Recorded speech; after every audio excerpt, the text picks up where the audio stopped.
Assalamualaikum warahmatullahi wabarakatuh. Perkenalkan kami dari kelompok 6 akan presentasikan proyek kelas manajemen teknologi dan inovasi dengan judul aplikasi Damri Apps dan penggunaannya untuk kemudahan reservasi tiket armada.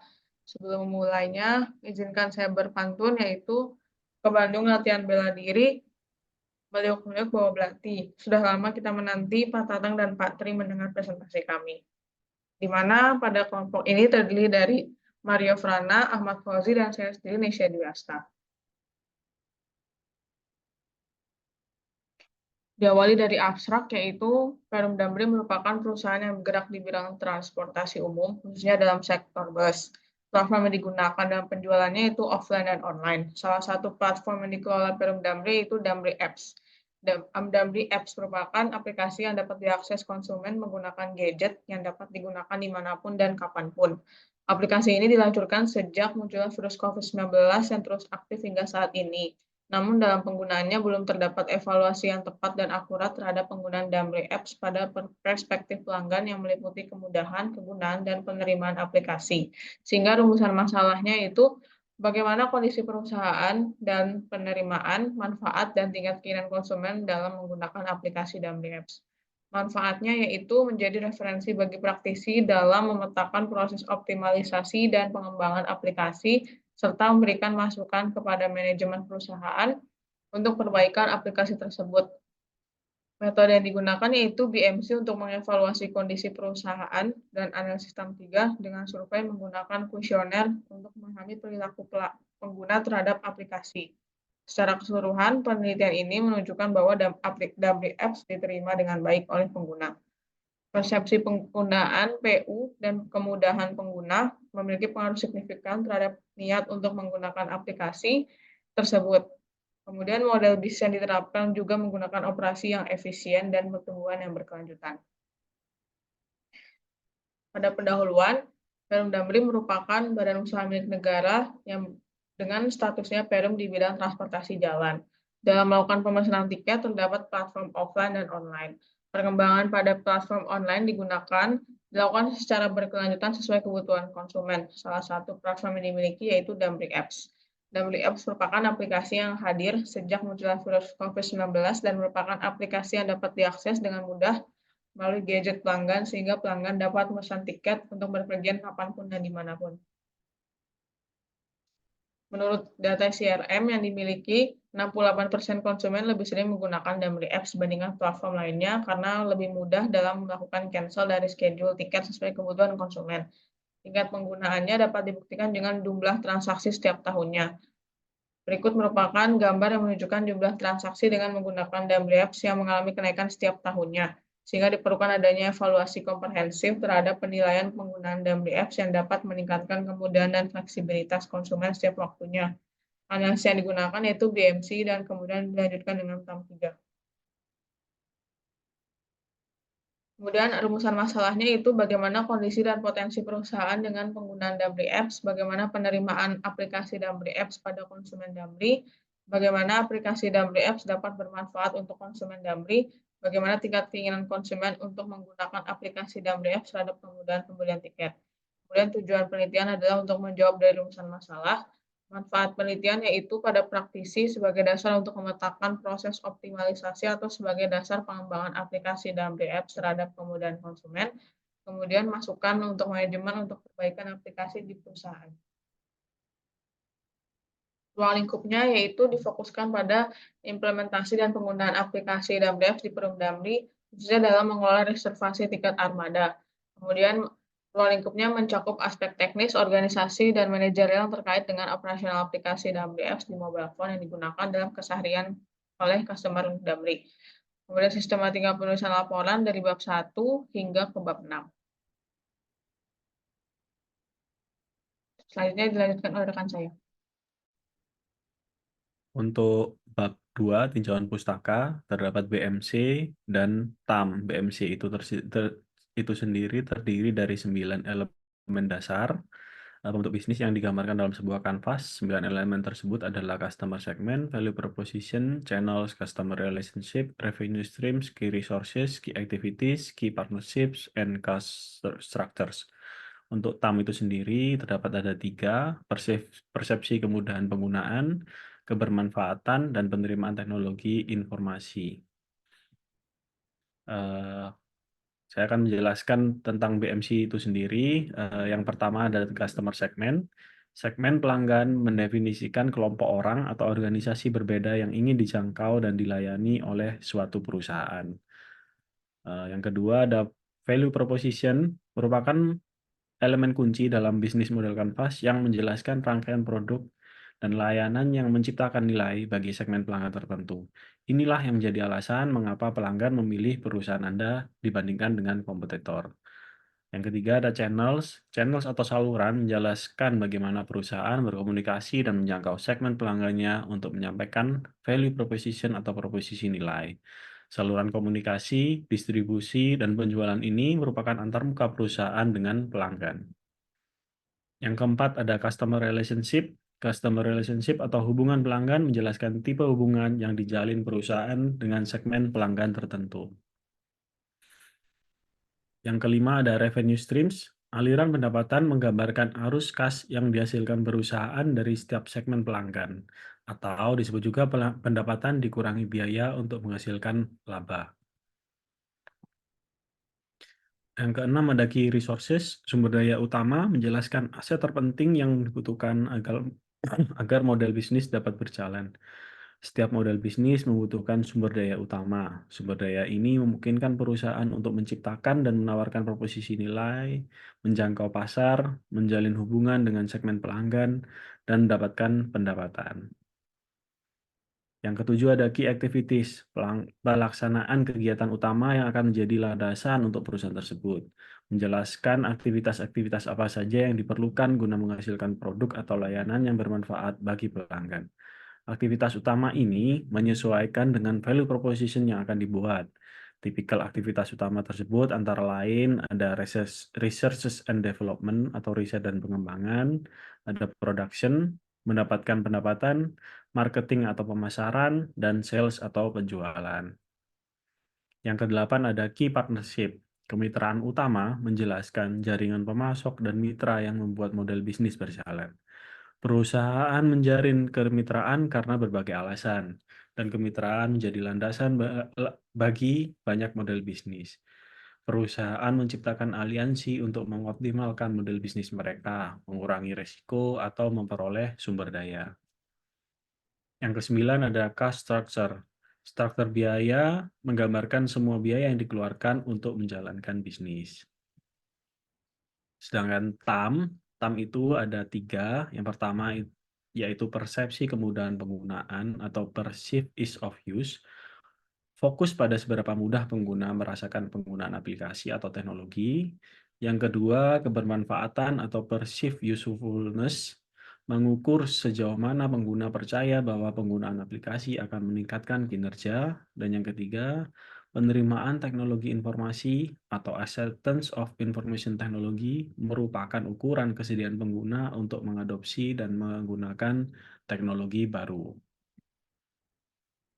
Berikut ini diagram dari ketiga jenis TAM tersebut yang dibagi menjadi 5 bagian masing-masing untuk perceived ease of use. Yang pertama ada saya cepat mempelajari cara menggunakan aplikasi Damri. Saya terampil dalam menggunakan aplikasi Damri dengan mudah. Saya dapat menggunakan aplikasi Damri untuk mempermudah pekerjaan saya. Saya dapat berinteraksi dengan aplikasi Damri dengan jelas. Saya dapat memahami dengan baik cara berinteraksi dengan aplikasi Damri. Yang kedua ada intention to use. Ada saya nyaman menggunakan aplikasi Damri. Saya menikmati penggunaan aplikasi Damri. Saya beranggapan bahwa aplikasi Damri tidak membosankan. Aplikasi Damri menyediakan informasi yang saya butuhkan. Dan yang terakhir, saya bekerja dengan mengacu pada informasi yang disediakan aplikasi Damri.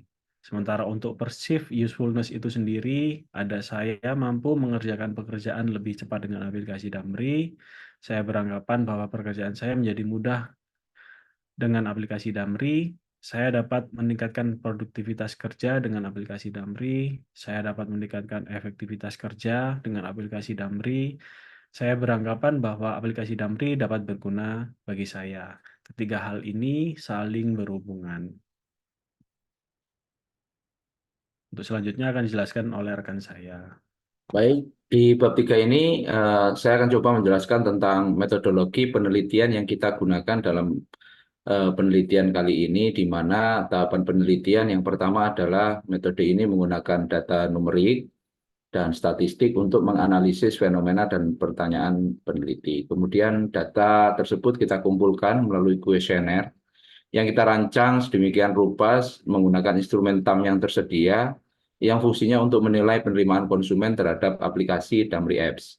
Kemudian setelah itu data kita olah dan kita interpretasikan menggunakan analisis statistik untuk mengidentifikasi pola atau hubungan antar variabel. Kemudian metode ini tentunya diharapkan memberikan pemahaman yang akurat tentang penerimaan aplikasi, mendukung pengembangan yang relevan untuk aplikasi tersebut. Nah, di sebelah kanan ini kita bisa melihat kita mulai metode penelitian ini dengan studi pendahuluan, kemudian pengumpulan data awal, menyusun instrumen penelitian, Business Model Canvas atau BMC, kemudian teknologi acceptance model atau TAM3. Kemudian dari TAM3 tersebut kita akan uji validitas dan reliabilitasnya, kemudian kita analisis hasilnya, analisa TAM dan analisa hasilnya, kemudian yang terakhir adalah kesimpulan dan saran. Berikutnya saya akan mencoba menjelaskan masing-masing step. Nah, pada studi pendahuluan melibatkan identifikasi, pemeriksaan, dan pemahaman terhadap berbagai referensi penelitian yang relevan. Nah, pada penelitian ini kita menggunakan buku, jurnal ilmiah, atau penelitian terdahulu yang relevan dengan penelitian yang kita akan lakukan. Yang kedua, untuk instrumen penelitian sendiri, kita menggunakan instrumen TAM yang terdiri dari 15 indikator, yang terdiri dari 3 variabel, yaitu variabel persepsi penggunaan, variabel kebermanfaatan, kemudian variabel penerimaan teknologi informasi. Nah, setelah itu kita lakukan pengujian validitas maupun reliabilitas, di mana tujuannya adalah untuk mengevaluasi tingkat validitas dan kecocokan instrumen kuesioner yang kita gunakan dalam penelitian ini. Kita jelaskan bahwasanya uji validitas ini berfungsi menilai sejauh mana alat ukur untuk mengukur konsep atau variabel yang diinginkan dengan tepat. Sehingga proses ini melibatkan evaluasi terhadap kecocokan alat ukur dengan konstruk yang ingin diukur dalam penelitian. Nah, bisa dilakukan dengan korelasi skor variabel pertanyaan dengan total skor konstruknya, serta analisis faktor untuk memverifikasi konstruk yang diukur. Kemudian instrumen penelitian yang dianggap valid jika nilai corrected item total correlation yang disesuaikan lebih tinggi dari nilai signifikansi R-tabel.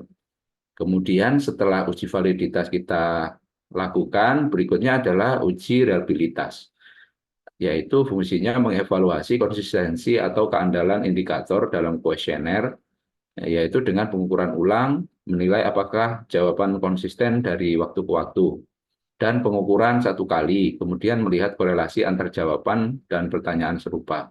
Nah, aplikasi yang kita gunakan untuk pengujian ini adalah SPSS dengan menggunakan matrik Cronbach-Alpha untuk mengukur reliabilitas, dan nilai di atas 0,7 berarti menunjukkan bahwa reliabilitas yang baik. Nah, hasil uji reliabilitas menegaskan bahwa pengukuran yang diperoleh nanti adalah representasi yang akurat dari yang diukur. Seperti itu.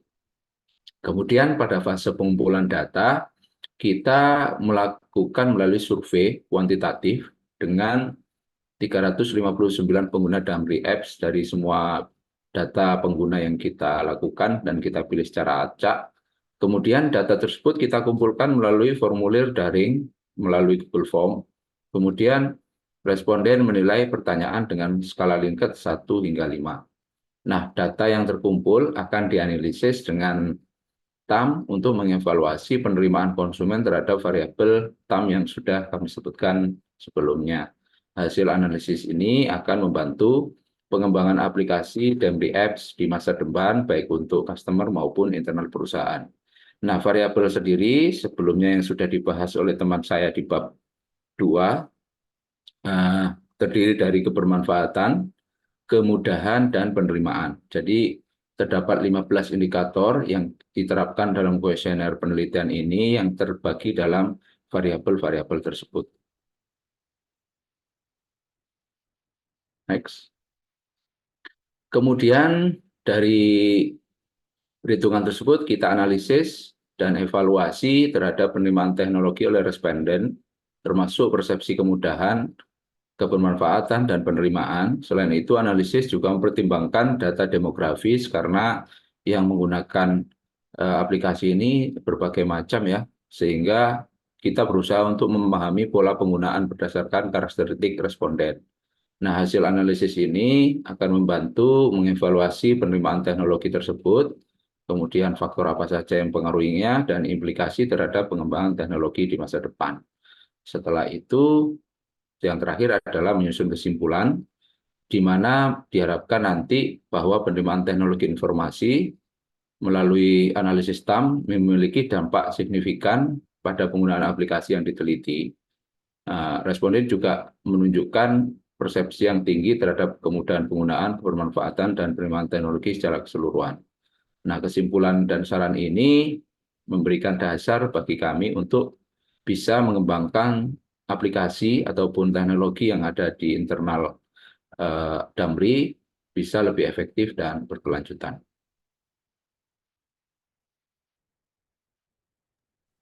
Selanjutnya untuk bab 4, bisnis model kanvas dari Damri Apps itu sendiri terdapat 9 elemen. Elemen pertama yaitu key partner, penyedia dan pengembang teknologi, platform pembayaran, pemerintah dan otoritas transportasi, penyedia layanan pelanggan, dan partner pemasaran dan promosi.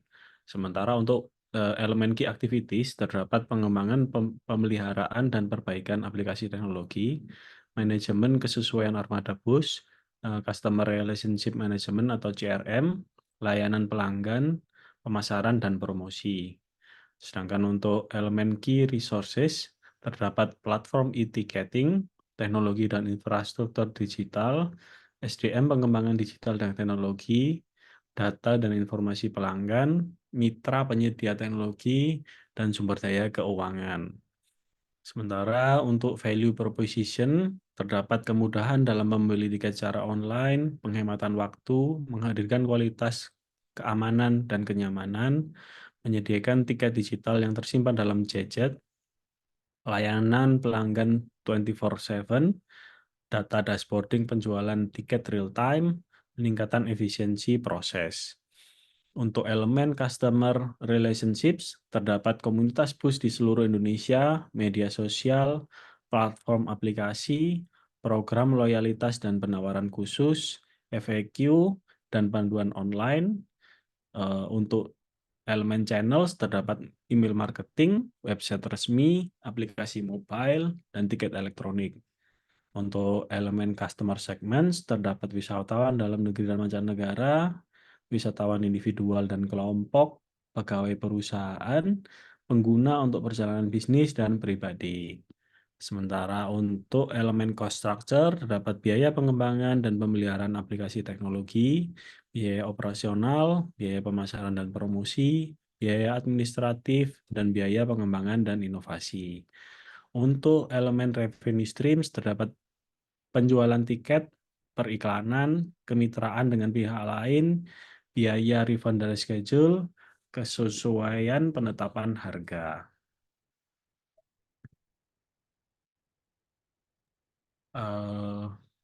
Bisnis model kanvas dari Damri Apps itu sendiri dari key partners melibatkan mitra utama seperti penyedia teknologi, pemerintah, otoritas transportasi, penyedia CRM, dan agen pemasaran yang berperan penting dalam mendukung infrastruktur teknologi, kepatuhan regulasi, manajemen pelanggan, dan juga promosi. Untuk key activities-nya, aktivitas utama mencakup pengembangan, pemeliharaan, perbaikan aplikasi teknologi, manajemen armada, manajemen hubungan pelanggan, serta pemasaran dan promosi. Untuk value proposition menawarkan kenyamanan dengan pengiriman pintu ke pintu, jaringan luas yang menjangkau banyak wilayah, biaya yang efektif, serta keamanan dan keandalan transportasi barang. Untuk customer relationship, fokus pada komunitas bisnis bus, wisatawan individu, dan layanan transportasi karyawan untuk perjalanan bisnis dan penggunaan pribadi. Untuk customer segments, melayani wisatawan domestik dan internasional, pelaku perjalanan bisnis, dan perusahaan yang membutuhkan transportasi karyawan. Sementara key resources meliputi platform teknologi, jet, armada yang terawat, sumber daya manusia yang terampil, data dan informasi pelanggan, serta sumber daya finansial yang memadai. Untuk cost structures, mencakup pengembangan dan pemeliharaan teknologi, biaya operasional, pemasaran dan promosi, biaya administratif, serta investasi dalam pengembangan dan inovasi. Sementara untuk revenue streams berasal dari penjualan tiket, iklan, kemitraan dengan penyedia transportasi lain, layanan logistik, dan monetisasi data. Terakhir untuk channels meliputi email marketing, website resmi, aplikasi mobile, dan tiket elektronik. Selanjutnya yaitu untuk hasil uji validitas pada keseluruhan indikator pada PU, POU, dan ITU untuk dari 1 hingga 5 memiliki hasil yang valid karena memiliki nilai R hitung yang melebihi 0,7. Sehingga dengan nilai R hitung tertinggi yaitu pada ITU 5 dengan nilai 0,807. Sehingga dengan adanya validitas pada keseluruhan variabel, maka dapat dilanjutkan ke tahap selanjutnya dan penelitian dapat diandalkan. Selanjutnya, uji reliabilitas yaitu pada ketiga variabel yaitu PU, POU, dan ITU dengan mengamati nilai crossbatch alpha, di mana pada ketiga variabel memiliki nilai yang lebih besar dari 0,7, maka dapat dihasilkan bahwa ketiga variabel reliable yang dapat diandalkan untuk dapat dilanjutkan pada tahap selanjutnya. Ya. Kemudian pada analisis TAM 3 dilakukan pada ketiga variabel, di mana nilai min standar deviasi tertinggi yaitu ada pada variabel ITU, sedangkan pada nilai min dan standar deviasi terendah yaitu ada pada variabel PU, di mana nilai sigma SK yaitu pada masing-masing variabel memiliki nilai 7018, sedangkan pada nilai sigma SH dengan nilai tertinggi yaitu pada ITU sebesar 7018 dan yang terendah pada PU sebesar 6.980. Kemudian nilai P yaitu yang terendah pada PU dan POU sebesar 80% dan yang tertinggi yaitu pada ITU sebesar 100%. Sehingga tingginya nilai min dan rendahnya standar deviasi menunjukkan adanya perspektif positif dan nilai yang seragam. Sedangkan pada model TAM 3 berhasil mengidentifikasi faktor kunci penerimaan pada teknologi. Dilanjutkan dengan PET koefisien, yaitu membandingkan pada masing-masing variabel, di mana pada variabel PU dan POU memiliki nilai yang berpengaruh karena memiliki nilai T statistik dan p-value yang sesuai. Kemudian pada POU dan ITU memiliki hasil yang berpengaruh dari nilai T statistik dan p-value yang terlihat. Kemudian yang terakhir ada PU dan ITU juga memiliki hasil yang berpengaruh, sehingga dapat disimpulkan pada perbandingan masing-masing variabel memiliki pengaruh. Selanjutnya dari apa yang disampaikan oleh rekan saya dari perhitungan maupun analisa yang sudah dikemukakan sebelumnya, maka di penelitian ini kelompok kami bisa mengambil kesimpulan di mana model bisnis Damri Apps yang kita bahas sebelumnya melalui bagan BMC dari beberapa 9 elemen, kita menyimpulkan bahwasanya untuk memotret lini bisnis Damri Apps, kita bisa memetakan bahwasanya key partner untuk elemen key partner yang pertama adalah penyediaan teknologi, di mana Damri juga kuat di sini. Kemudian pemerintah, key partnernya juga, kemudian otoritas transportasi yang mengatur segala bentuk regulasi maupun perkumpulan transportasi, kemudian penyedia JRM dan agen pemasaran. Nah, aktivitas utama meliputi pengembangan, pemeliharaan, perbaikan aplikasi, manajemen armada yang baik, hubungan pelanggan yang cukup baik juga, dan pemasaran yang intensif. Kemudian Yang paling penting adalah value proposition Damri, bahwasanya Damri kita memiliki armada dengan tingkat kenyamanan yang baik, mempunyai jaringan yang luas, hampir di seluruh Indonesia kita bisa melihat jaringan Damri beroperasi, kemudian biayanya efektif karena sudah ditetapkan dan tidak ada biaya tambahan, jelas, transparan, kemudian yang paling penting adalah keamanan dan keandalan. Di sini Damri juga menyediakan keamanan dan keandalannya cukup banyak karena armadanya juga cukup banyak. Kemudian untuk customer relationship sendiri, kita kerjasama dengan komunitas bisnis bus, kemudian wisatawan juga customer kita ya, kemudian layanan transportasi karyawan, di mana Damri juga kerjasama kepada perusahaan-perusahaan yang menggunakan layanannya. Kemudian untuk segmen customer-nya, bisa ke wisatawan domestik maupun internasional, kemudian pelaku perjalanan bisnis, ini perusahaan-perusahaan swasta maupun pemerintah yang memang secara rutin menggunakan armada Damri. Kemudian perusahaan-perusahaan yang beroperasi juga menggunakan Damri.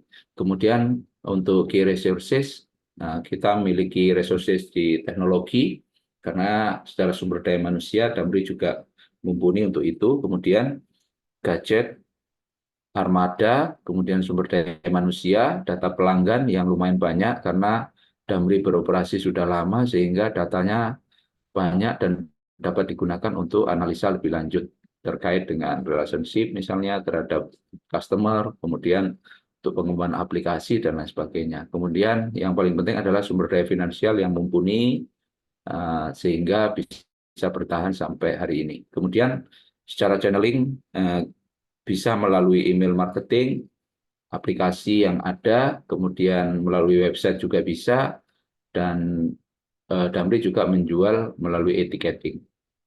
Untuk cost structure-nya sendiri terdiri dari pengembangan teknologi yang pasti membutuhkan biaya, kemudian biaya operasional yang ada, kemudian biaya pemasaran tentunya, dan biaya administrasi, serta biaya-biaya inovasi. Nah, namun Damri juga memiliki revenue stream yang bagus, yaitu melalui penjualan tiket, iklan juga, melalui online maupun offline, kemudian kemitraan kepada perusahaan-perusahaan atau para penggunanya yang memang kerjasamanya long term, kemudian layanan logistik juga punya divisi khusus, mereka mengoperasikan truk untuk layanan logistik. Kemudian, nah dari data yang banyak ini,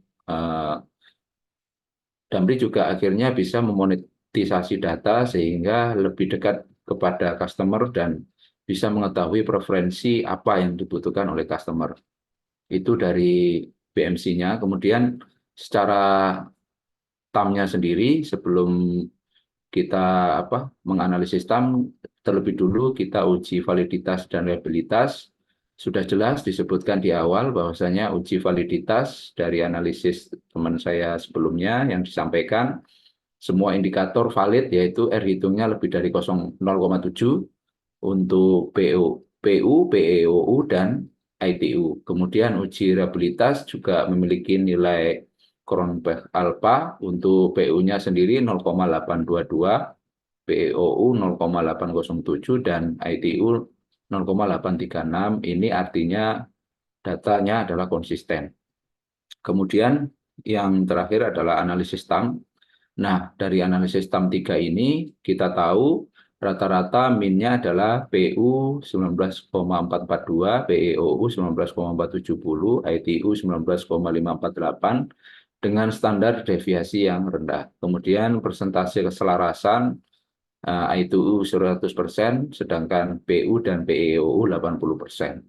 Untuk PET koefisien untuk PU berpengaruh signifikan terhadap PEOU dengan T sama dengan 9,487, P-nya 0,01, PEOU terhadap itu T-nya 5,500, P-nya 0, sekian, dan PU terhadap ITU T-nya sama dengan 5,18 dan P-nya adalah 0,0 sekian. Nah, kita bisa menyimpulkan dari apa yang kita jelaskan, secara keseluruhan penelitian yang kita lakukan ini menunjukkan bahwa Damri Apps diterima dengan baik oleh pengguna di mana persepsi penggunaan, kemudian kemudahan, memiliki pengaruh signifikan terhadap niat untuk menggunakan aplikasi tersebut atau intention to use. Sehingga dari tujuan awal memberikan kemudahan terhadap customer untuk melakukan reservasi tiket. Nah, hal ini didukung dengan model bisnis yang diterapkan juga mendukung operasional yang efisien dan pertumbuhan yang berkelanjutan. Nah, sarannya dari penelitian yang sudah kami lakukan, yang pertama adalah perubahan teknologi kepada Damri menggunakan aplikasi digital telah sesuai terhadap penggunaannya dan tidak sulit untuk dioperasikan, artinya memiliki kemudahan.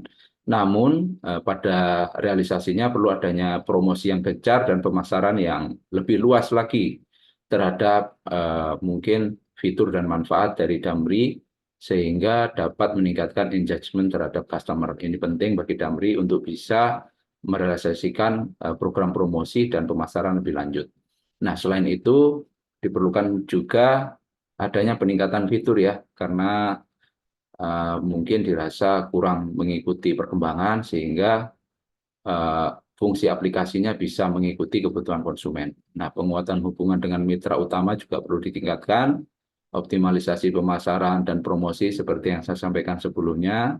Nah, pemeliharaan atau pembaruan teknologi ini juga penting karena bagaimanapun untuk menghasilkan aplikasi yang kuat dan bisa berkesinambungan maka diperlukan pemeliharaan dan pembaruan teknologi. Sehingga diharapkan pengembangan terhadap Damri App ke depannya dapat lebih optimal untuk memberikan layanan kepada pelanggan dan mencapai pertumbuhan bisnis Damri yang lebih signifikan.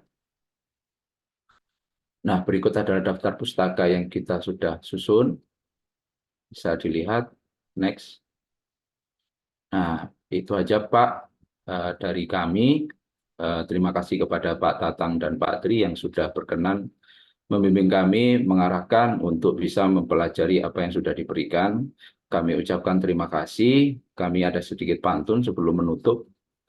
Ubi tape enak rasanya, banyak dijual, dekat dengan bandara. Kiranya presentasi kami dapat diterima, sudi kiranya diberi nilai A. Terima kasih Pak Tri dan Pak Tatang. Semoga penelitian ini bisa bermanfaat untuk akademik maupun manajemen. Terima kasih. Assalamualaikum warahmatullahi wabarakatuh.